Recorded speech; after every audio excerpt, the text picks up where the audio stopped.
రోజులుగా కురుస్తున్నటువంటి భారీ వర్షాలకు వనపర్తి మున్సిపాలిటీ పరిధిలోని లోతట్టు ప్రాంతాలైనటువంటి Jangidipuram, new town colony, Rajiv Prakalpa, Sainagar కాలనీలో ఇళ్ల మధ్యలో మొత్తం నీళ్లు ఎక్కడికక్కడ మలుచుకొని కీర్లగుట్ట వరద ప్రాంతం నుండి నీళ్లు ఇక్కడ రావడంతో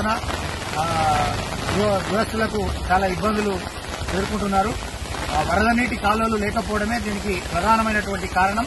మేము మొదటి నుంచి కూడా వరద నీటి కాలువల నిర్మాణం కోసం చాలా ప్రతిపాదనలు పంపాం. ఇప్పటికైనా ప్రభుత్వం స్పందించి ఇక్కడికక్కడ వరద నీటి కాలువలు నిర్మించాలి.